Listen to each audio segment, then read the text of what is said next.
5 minutes, 18 seconds left in the third. 42-24. Manhattan by 18. They've led by as many as 22 tonight. There's White right in front of us on the dribble. Nearly had it stolen away as he tried to find Haynes near midcourt between the rings. Now Chasm lost the dribble, dragged the pivot foot.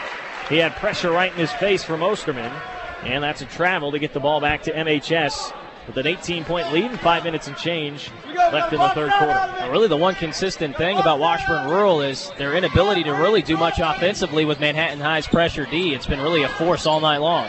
Hudgens thought about a three instead, lobs it in for McAtee, and a pseudo alley-oop there in the middle of the paint counts to make it a 20-point lead at 44-24. Those two really have a connection.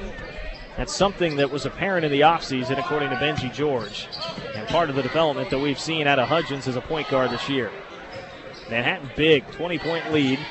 Washburn Rural been all out of sorts on offense for much of the night here, just these 24 points. There goes White, rolling off a screen near the center circle. Lost the dribble, throws it away in the middle of the lane. It's picked off by Hudgens, breaks down a defender, throws it down on the block to Munson. Now Munson, a little out of control pass. McAtee has to go out near midcourt to rescue it, but the Indians can run offense now. Aubrey knifing into the lane, slams a bounce pass over in the right corner to Munson.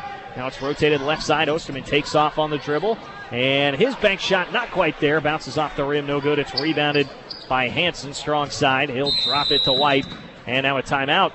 An official's timeout, I believe, is called.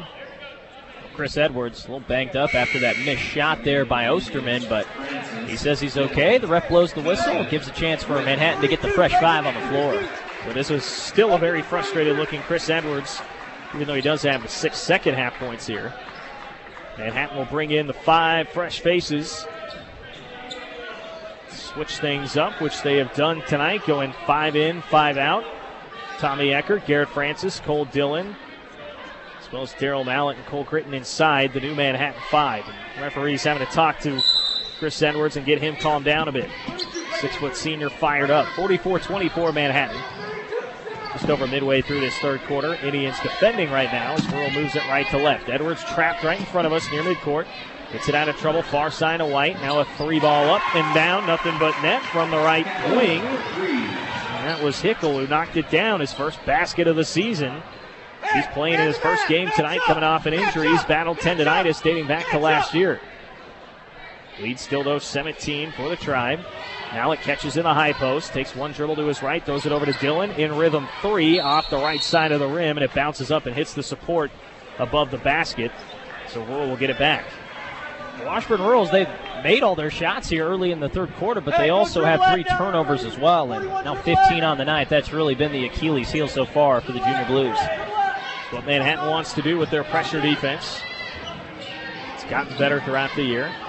Hand off and a screen set high for Edwards. Quick catch and release 3, no good, but a flying rebound by Hansen. His stick back, though, no good, and then it's taken away from behind by Francis. Francis up to Eckert. And back to Francis. He'll throw it right side. Dillon dribbling down to the baseline, but he took off a little too soon. And he's called for a travel. 44-27, the Manhattan High lead with 2:52 remaining in the third quarter. Still full court pressure for Manhattan. They set it up, and the ball just thrown to nobody. Edwards threw it behind White, and the ball just rolled out of bounds. Some frustrating night tonight offensively for Rural, and that is one thing I want to watch here in the second half. Todd McAtee talked about how bad they played at Hayden in a 21-point loss, 54-33, and that they responded really well effort-wise. The 1-point loss against Seaman next time out. See if he feels like they're getting the same effort here in the second half. 5 count goes against Francis. He can't get it in underneath on the baseline. They'll send it right back to the Junior Blues. 41. Edwards working it up the floor against Dillon. He stops with 1 foot straddling the midcourt line. No call there. Get it off to Lutz. Lutz drives his defender down to the baseline, and that shot did everything but drop in. It is a foul, though, so Lutz is going to go to the charity stripe. Chance for a couple free throws here. That's only the second foul of the quarter on either team. It's the second on Manhattan, and the second in the game on Garrett Francis.